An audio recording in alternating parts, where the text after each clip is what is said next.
મહત્વપૂર્ણ સમાચાર। ખ્યાતિ હોસ્પિટલના તબીબ રાજકોટમાં હોસ્પિટલ ધરાવે છે। જયેશ પાટોડિયા રાજકોટમાં પણ એક હોસ્પિટલ ધરાવે છે।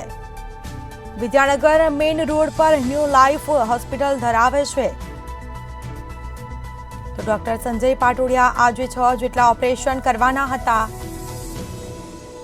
જેમાં આજે તમામ ઓપરેશન રદ કરવામાં આવ્યા છે। जो ऑपरेशन है तेने रद्द करवामां आव्या छे। समाचार महत्वपूर्ण सामे आव्या।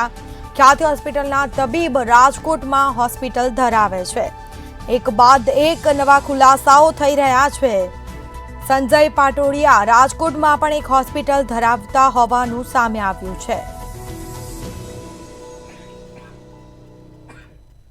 तो बीजी तरफ डॉक्टर संजय पाटोडिया आज 6 जेटला ऑपरेशन करवाना हता, परंतु ऑपरेशन है तमाम रद्द करवामां आव्या छे।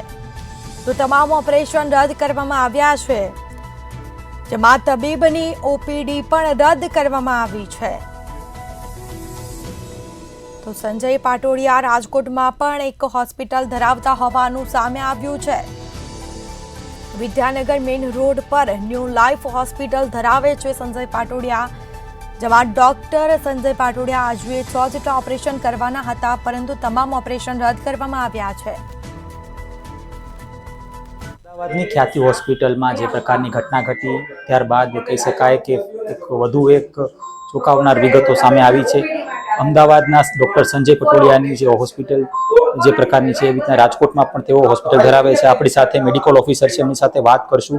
શું કહેશો, કેટલા સમયથી આ હોસ્પિટલ ચાલે છે અને પહેલાથી આઈ થિંક છે, કારણ કે કેટલા વર્ષથી 2002 અરાઉન્ડ અને રોજ અહીં કેટલા ઓપરેશન થતા હોય છે? રોજનું હોય સર। 2012 સુધી અહીંયા જતા રાજકોટમાં, ત્યારે ડેલી બેઝ પર સર્જરી થતી। પછી સર અમદાવાદ જતા રહ્યા 2012 પછી વન્સ ઇન અ વીક। અને આજે ક્યાંક ને ક્યાંક એવી માહિતી મળી રહી છે કે 6 જેટલા ઓપરેશન થવાના હતા અને આ પ્લાન હતા અને એ હવે નથી થવાના। હા, એ 6 સર્જરી જે હતી પ્લાન સર્જરી હતી, એટલે એને પોસ્ટપોન કરેલી છે।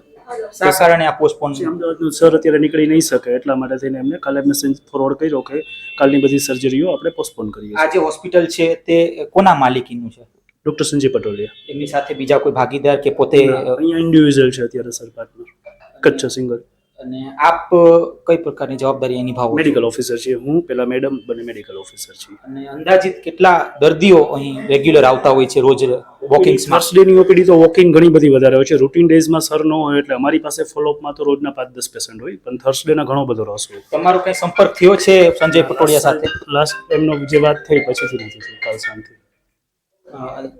બીજી કઈ વિગતો કોઈ સરકારી અધિકારી આપના સુધી પહોંચ્યા હોય એવું કઈ? પણ અહીંયા એવું કોઈ રાજકોટના સેન્ટરમાં નથી, મહાકાળમાં સર્જરી થતી કે આજ સુધી કોઈ એવી ફરિયાદ નથી થઈ, એટલે અહીંયા કોઈ અધિકારીની કે કોઈ ચોક્કસથી આ આપણી સાથે મેડિકલ ઓફિસર કે જેઓ જણાવી રહ્યા છે અહીં કોઈ પણ પ્રકારની મા કાર્ડની જે સારવાર છે તે અહીં થતી નથી, અને તેના જ કારણે ક્યાંક ને ક્યાંક જે પ્રકારનું કૌભાંડ જે અમદાવાદ ખાતે થયું હતું એવું કોઈ પણ પ્રકારનું કૌભાંડ રાજકોટમાં નથી થયું, આવી એક વિગતો તેઓ આપી રહ્યા છે। પણ વાસ્તવિકતા ક્યાંક ને ક્યાંક કંઈક અલગ દેખાઈ રહી છે। હવે ક્યાંક ને ક્યાંક જે અધિકારીઓ છે તે અહીં મુલાકાત લેશે અને મુલાકાત બાદ જ સમગ્ર વિગત છે તે સામે આવી શકશે। કેમેરા પર્સન લલિત વ્યાસ સાથે ધ્રુવ કુંડેલ, રાજકોટ।